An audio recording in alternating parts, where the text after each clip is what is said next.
Yo! Hi, what's up guys? Coming back to you, I'll call it a kettlebell series, but I'll give you 3 exercises. The third one will kind of be in relation to the first one, because it's going to be the snatch. But I think the clean and the snatch are very much together. It's just a matter of the turnover. But I will disclaimer this, if you've never used kettlebells before, and you're looking to incorporate that into your training, there's a good percent chance you're going to bruise the back of your wrist.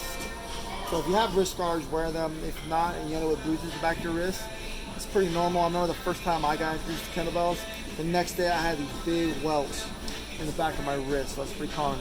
So I talked about the kettlebell swings yesterday. I want to address the clean now with the kettlebell. Okay? So the first thing I want us to understand, okay, I always want to, whenever I make somebody use kettlebells or TRXs, I always want to show them what the finished position should look like, because kettlebells are all about having that good, stable, finished position, because you're going to be a little bit imbalanced with one kettlebell in one hand. Obviously, you can use two, but it's a good imbalanced trainer. Okay? So, first and foremost, okay, the one thing I always say when it comes to the clean, okay, is you want to start with your pinky facing away. Okay, and I'm going to explain to you why. Okay, when I grab it, I will start this way, and I'll pick it up. The reason why I say that is because when I have you guys perform the clean, and you're and we pull it up, there's a natural spin of the wrist. Because if I'm all the way this way, I'm naturally going to spin it the opposite way. And when we do that, it creates more of that transition to the back of our wrist, so it doesn't come out and go plump and smash the back of our wrist, which again, we don't want to do that. The ultimate goal when mastering kettlebells is the transition between hand around the wrist without slamming against it. The first timers are very infamous for this, where there really is nothing you can do to avoid it at first, because you're just trying to figure it out. If you can get away with it, that's great, but don't expect to. So, our catch position of the clean, okay, we're looking to pin it against our chest. Okay, common mistake I see when people catch cleans in the kettlebell is they catch it way up here, because this is comfortable for their shoulder, because their mobility in here, you usually don't have it. But this is where you need to catch clean. If you don't have this mobility, you want to get this mobility first and not get in a bad habit of catching cleans with kettlebells back here. Okay, so showing to you in full speed. Okay, no, pinky face it away. We're going to use that kettlebell swing. We're going to spin it and let it rest the catch. Back down, rest the catch, back down, rest the catch. Another common mistake people do is they don't rest the catch. They'll do this. Okay? And that defeats the purpose, right? We want to catch it, support it, feel it, and then go to our next rep. Okay? So I do 5 on each arm, how I perform it in training. Okay? And I would go catch, catch, catch, pin against the chest, pin against the chest, against the chest, and then I'll switch.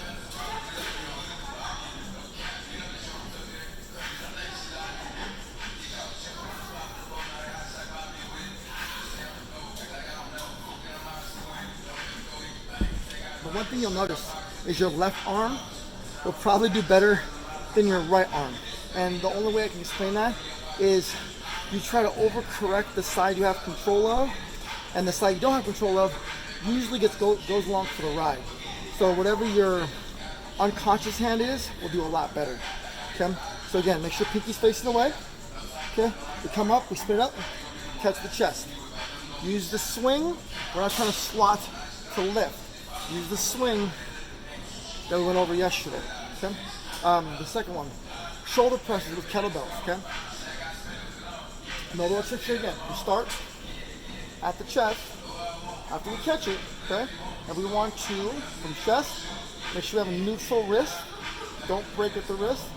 Neutral wrist. We're going to rest the back of the wrist.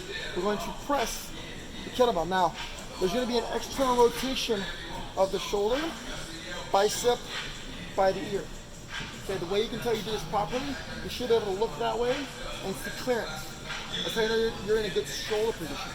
Okay, if you go to press and you still see your arm, it's not in a good locked out position. Okay, back to chest, push, good lockout, you should see clearance. Okay, when we press, we want to make sure we don't press, lean, and finish. You don't do that, okay? Course tight, nice neutral press. Full lockout, okay? You can do push presses, same thing, okay? So making sure from chest, after you catch it, hook. Okay? Same from both sides. Up, just the chest, remember, neutral wrist, most important, don't break at the wrist. This is bad wrist position. Neutral wrist, press. Okay, do I see clearance? Yes I do. That's good position. If I don't see it, that's not good. Okay, that's pretty simple. Just making sure we're in that rested position with a neutral wrist. Go to press, make sure I lock out. We have clearance on both sides. Okay, again, not leaning, no leaning, nice and neutral. Neutral nose. Okay, now the snatch.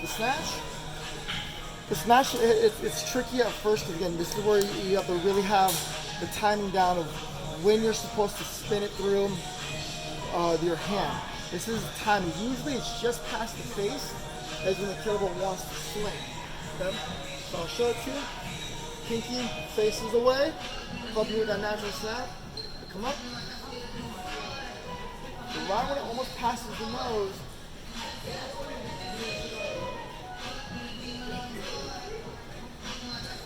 okay? We're looking to make sure. Hands up. There's a point at which you punch through the kettlebell. But there's a moment when you punch through, it rolls through. Okay? It shouldn't slam through. Okay? It shouldn't slam through. There's a moment at which it should come through. See it? There's no bounce. See, there's no. I'm not looking to see the boom. Okay? Keeping that nice neutral wrist. And again, get to a good lockout position. Making sure we have clearance, right? Clearance, I can see you. I can see you. I can't see you. See? There should always be clearance in a locked out position. Okay? So 3 kettlebell movements. Usually want to do these like in sets of 10. Again, it's more explosive work. Very much an imbalanced work. Do 10 on one side, 10 on the others. That's 20 reps a set, which is a lot in training. Use kettlebells, like I said, if you're not used to kettlebell work, again, it needs to be heavy enough to challenge you, but not heavy enough to hurt you. Too light usually doesn't function well in kettlebell. Okay? So enjoy this, go get it. See you guys later.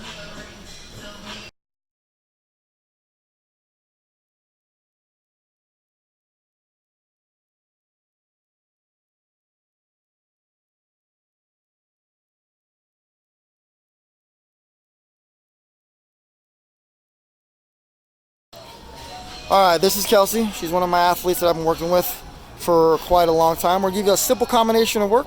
Okay, she's going to do 5 cleans into 5 shoulder presses into 5 snatches. Okay, let's get after it. Go ahead. Spins it, catch the chest, good. Keeps it close. Shows control at the top. And she's breathing, don't forget to breathe. You can use the hip swing. Then the press out. Notice the lockout position. She's doing a push press, knees bend, push out. Good lockout. Good lockout. She can look over here and see us if she wanted to. And the snatch. Making sure there's no slamming of the wrist. She's not very good at this. She's trying to be all perfect for the camera right now.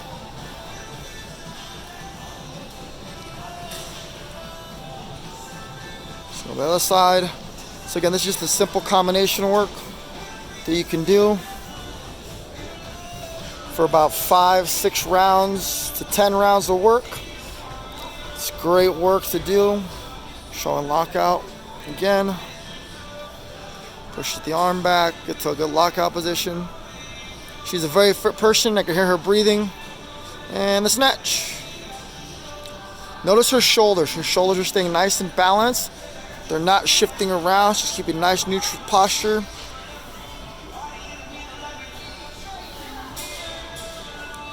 okay? And that's the goal. The goal is to maintain frame when moving kettlebells. Maintaining frame is everything. If we're just shifting our shoulders around, we're not maintaining a good midline stability, which makes us broken with barbells. We want to make sure our shoulders and hips are in line when we perform these movements, okay? Again, if you're not sure, record yourself. Record yourself, watch yourself do it, and see how your shoulders are acting, okay? So go enjoy that little combination, 5 to 10 rounds. Enjoy it tomorrow. Get after it.